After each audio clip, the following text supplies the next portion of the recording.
As we saw in section 4.1, for any m by n matrix A, so if we have matrix A, m by n, the function given by L of x equals A times x is in fact a linear map from Rn to Rm. So we're taking x here. This is actually going to be an n by 1 vector. And the result, when we multiply by A, is now an m by 1 vector. This is always linear. It's actually pretty easy to show that that's always linear. But what we're going to do in this section is show that this is really the only type of linear map there is from Rn to Rm. So theorem 4.2.1 tells us that we can interpret any linear map as an actual matrix product by some m by n matrix, but it also gives us a way to construct that matrix. So what do we have here? We start with our standard basis vectors for Rn. So we have E1, E2. I don't know why I'm having such trouble with this, but it doesn't want to write as well as I'd like it to. So we have our standard basis for Rn. Remember, E1 is just 1, 0, 0, 0. E2 is 0, 1, 0, 0, 0, and so on and so forth. We take these basis vectors, we apply our linear map L, we get new vectors.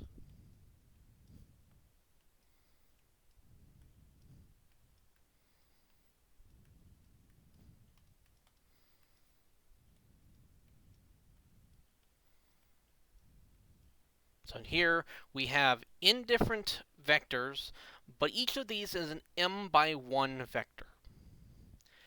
What we can do is we can take these vectors and just treat them as the columns of a new matrix. So instead of just having a list of them, we actually make those our column vectors, and we have an m by n matrix because we have all the columns are m elements tall, and there's n across. And this is what we're going to call A.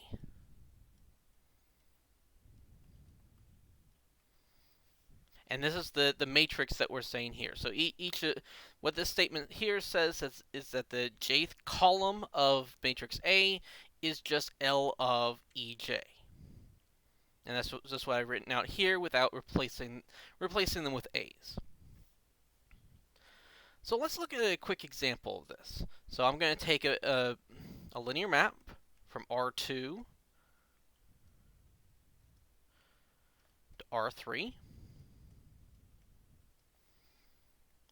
where L of, and I'm just going to write this in X and Y, so I don't have to write all the 1s and 2s every time. This is actually applied to XY as a column vector. And it's going to give us the new column vector in R3 of 4x plus 2y, comma, 3y minus 2x, comma, 7x minus 5y. And this is a column, so I'm just going to put transpose here. So this is our linear map. If we follow the process that we did just up here, we are going to take our basis vectors of R2. Those are just the vectors 0, 1 and 1, 0, though we do want to keep them in the order of 1, 0 first and then 0, 1. Because technically here we are going to be working with ordered bases.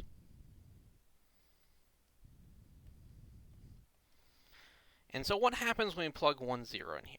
Basically, everywhere we have an x, we plug in a 1. Everywhere we have a y, we plug in a 0. That means we have here, for the first component, 4. Then this goes away, and we get a negative 2.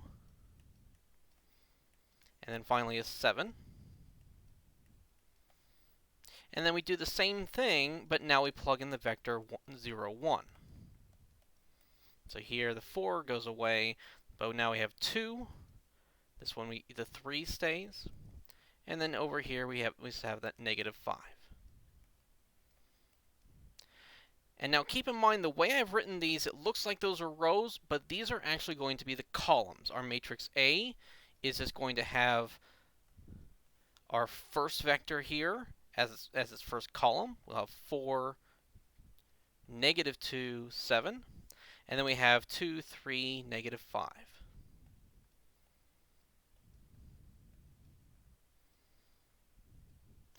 And that is our matrix that corresponds to the linear map that I gave you. If we take this matrix and we multiply it by any vector x, y, we will get exactly this formula. And it's really not too hard to expand that out and show that. This theorem is actually remarkably easy to prove. All we need to do is start with a vector x in Rn. Remember that x can be written out in terms of the standard basis. We basically can write x, which would be a boldface x in the text. X is equal to a number x1 times e1. So this is our column 1, 0, 0, and so on. Then we have a number x2 times e2. That shouldn't be a comma. We have plus, dot, dot, dot. Finally, we have x in en. If we then take this and apply L to it, we have L of x. Remember, L is a linear map. That means we can break it up over sums, and we can pull out all of these scalars. So really, this just turns into x1 times L of e1 plus x2 times L of e2, all the way to x in L of en. And then what is this exactly? Well, all this is the way we defined the product of these two matrices, where the columns of our matrix are all these L's, L of e whatevers, and then we multiply this by the column vector x1, x2, all the way through x in. If we expand out this matrix product, this is exactly the form that we get. And so if we just call this vector here A, and remember that this column vector is in fact just the vector x that we started with, then we've turned L of x into the product of a matrix A that doesn't depend on x, it only depends on L and the standard basis, times the vector x itself. And that's all there is to it. It's just another way of writing this out as a matrix product. We are going to call this matrix A matrix representation.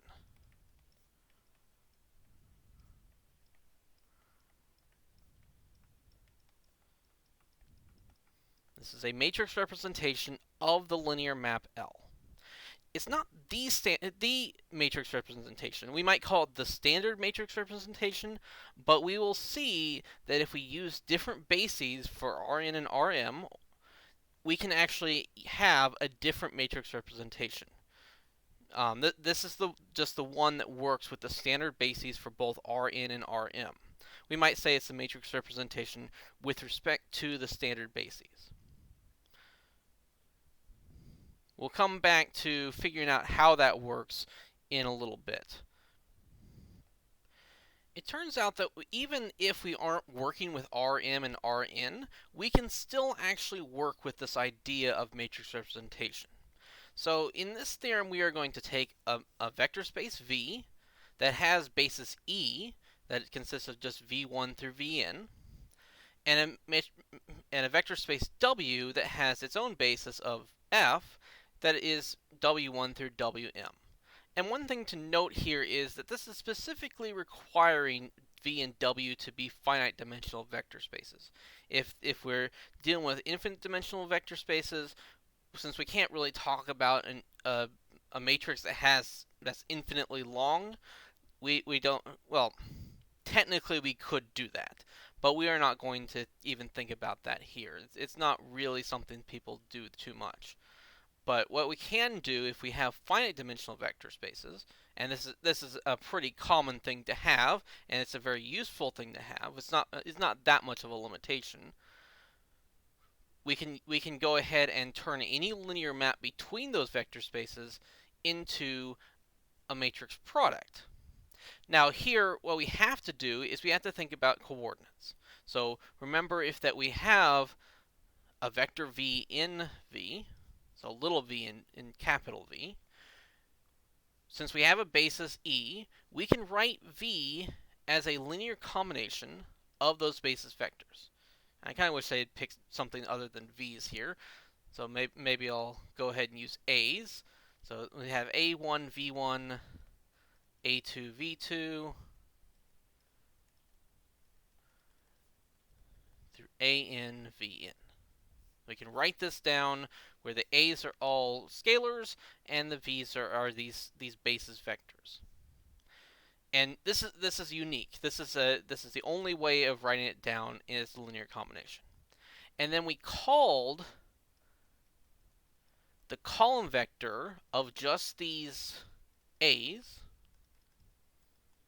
We called this the coordinates of v in the basis e.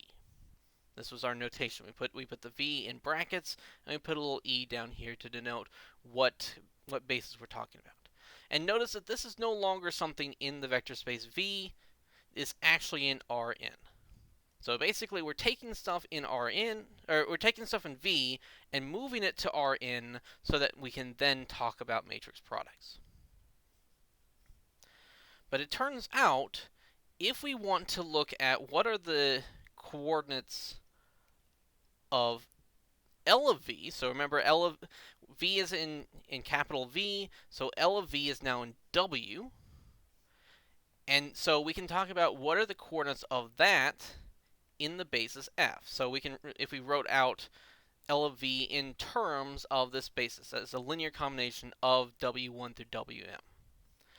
It turns out we can write this as A times the coordinates of v that we already talked about, where A satisfies this equation, that the columns of A are just what happens if we plug in the basis vectors of E.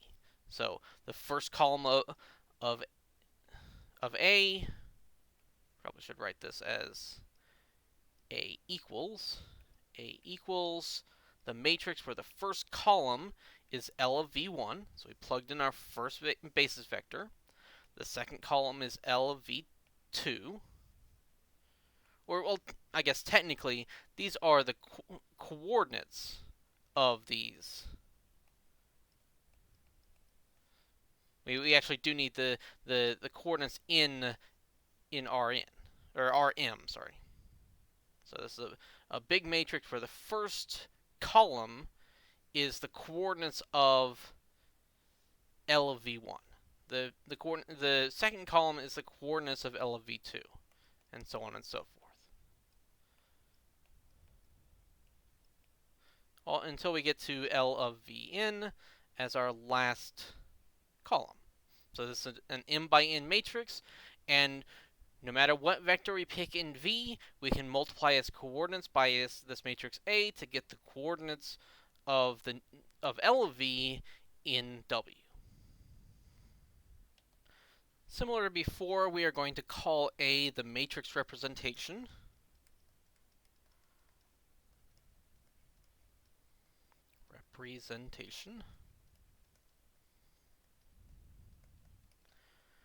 But we are going to say, with respect to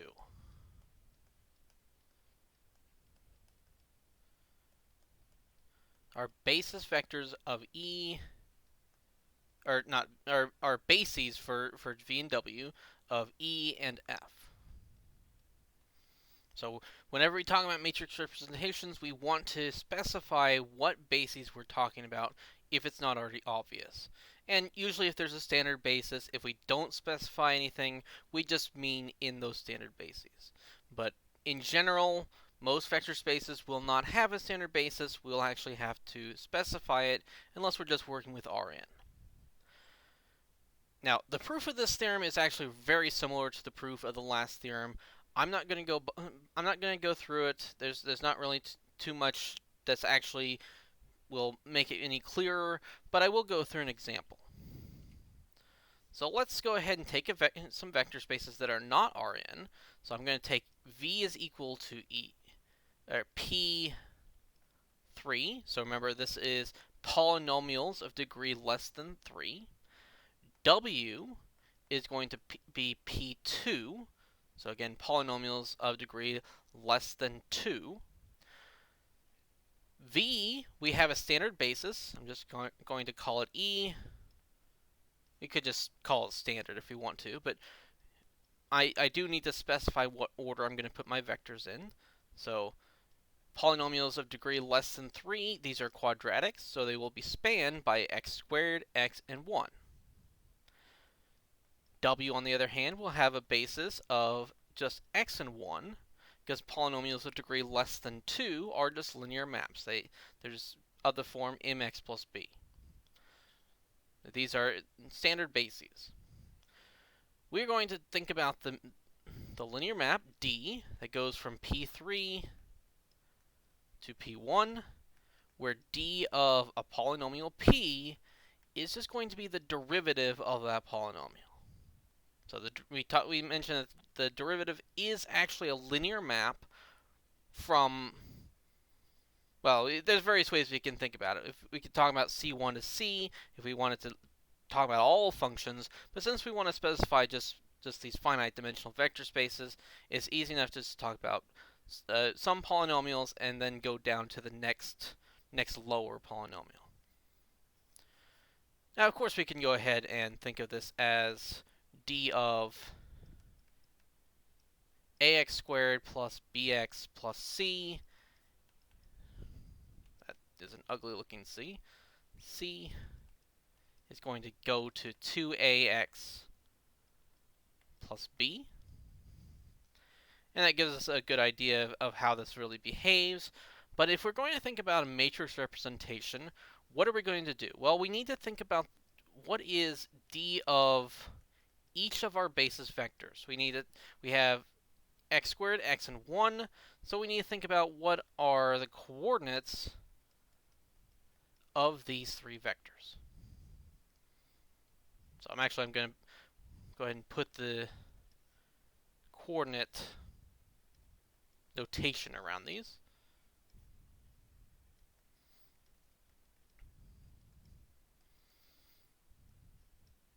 Now, of course, the derivative of x squared is just 2x. And so in the basis f, so the basis f is just x1, we think about what are the coefficients if we wrote this out in terms of our basis vectors. Well, this is just 2 times x plus 0 times 1. So the coordinates are just 0, 2. Or if we just want to write this in as a row, we can write 0, 2 with a transpose. We do the same thing with derivative of x is just 1. This is 0 times x plus 1 times 1. So we can just write this as 0, 1. And then finally, the derivative of 1 is 0. And hopefully it's not too hard to see that just gives us the vector 0, 0. And so these are going to be our columns, not our rows, our columns. Our matrix A, or whatever we want to call our matrix. We could call it D or something if we wanted to just reuse the notation. But our matrix A is going to be 2, 0 is our first column because it corresponds to the first vector in our ordered basis. Then our second column is 0, 1. And then finally our last column is 0, 0. And so what this really means is if I take this matrix, times any vector in this basis, then I will get the coefficients of its derivative. So if we could write this out, so say a times ax squared, let's make that look like a 2, not a 3. That didn't come out any better. Ax squared plus bx plus c. If I write this out in all the coordinates, so our a is 2, 0, 0, 0, 1, 0. Our this should actually be sub e. We're talking about in the basis e. It has coordinates of a, b, c.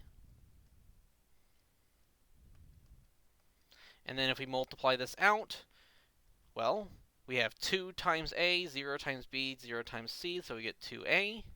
And then here we get 0 times a, 1 times b, 0 times c, so we get b. And these are just the coordinates of 2a, x, plus b times 1.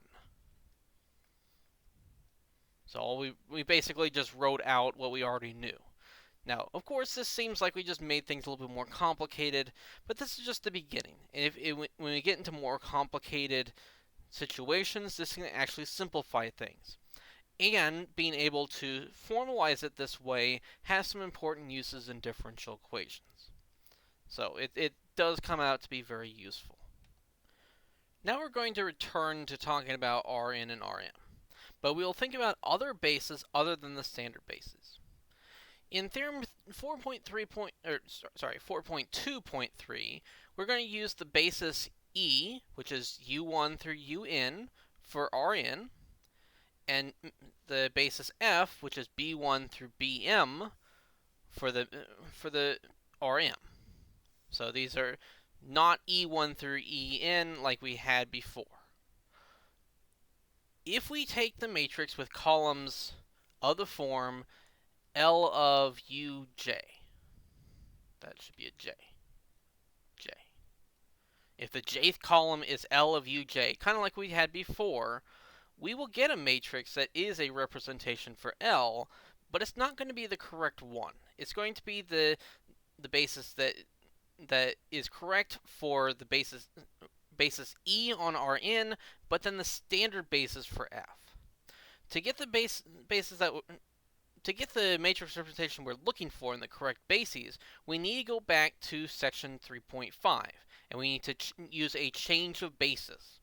Basically, we can go ahead and use this idea of looking at L of uj, but then we also, afterwards, we have to then use a transition matrix to go from the standard basis to our new basis of F. And so that's where this B comes in. So B equals just columns that are the basis vectors of F. Remember, that is our transition matrix. That's the transition matrix from F, the transition matrix from F to the standard basis. And so we'll take that, since we want to go from the standard basis to the basis F, we need to go ahead and take its inverse matrix. So the columns of the matrix that we want are actually these L of uj's times B inverse. Now, when I come and look at this, the first thought I have is that it seems weird that we're only dealing with one of the transition matrices. And why did we not have to look at a transition matrix for E? Well, technically we did, but we were able to kind of skip having to work it out directly. And so let's look at this how we might think about it. So let's start with Rn, but using the standard basis. And then we'll look at Rm, where we're also looking at the standard basis. So I'm just going to put the basis right after. And I'm going to think about these slightly differently than if I'm using the bases E and F.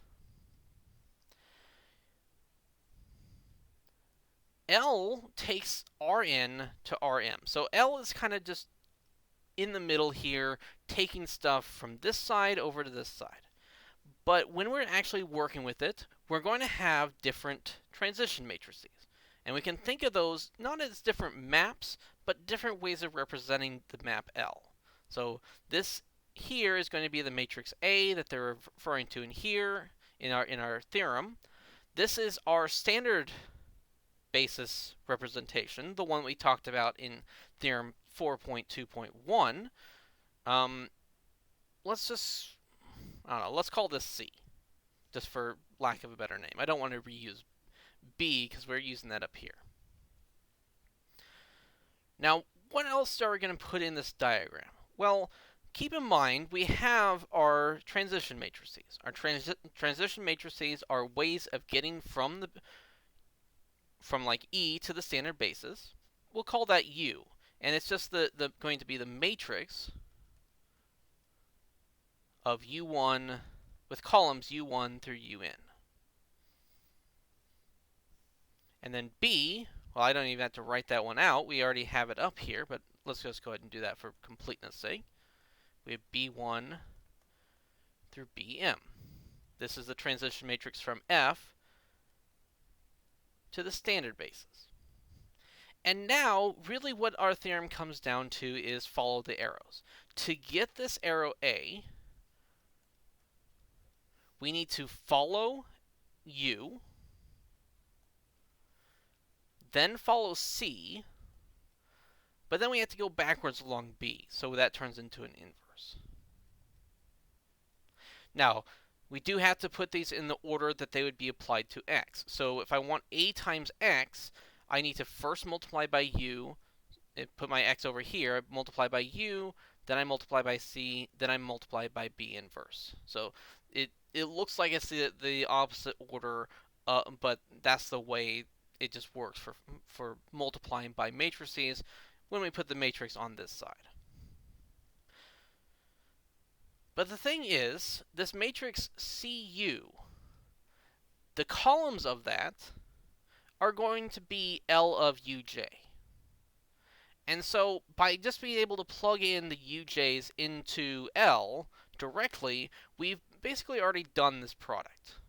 So we don't need to worry too much about it. But it is involved. The transition matrix is technically involved.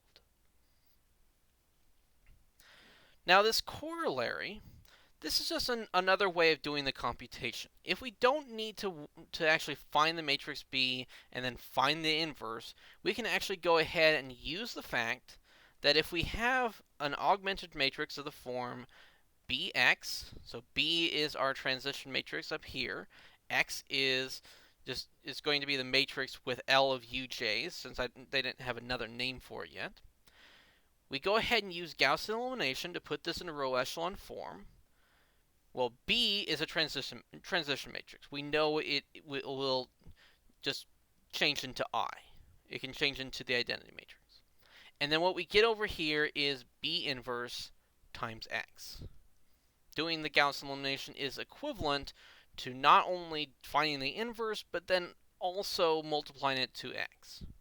And so multiplying B inverse to X will give us the actual A that we want. So this is going to actually be our I augmented with A. And so this is just saying that we can use Gaussian elimination to do all the work without having to directly compute that inverse matrix. The corollary is just more of a computational thing. The concept is already there in theorem 4.2.3. Alright, I'm going to work out some examples in the next video, and that will be it. We don't have any other theorems in this section. It's all about this matrix representation. So I'll see you in the next video.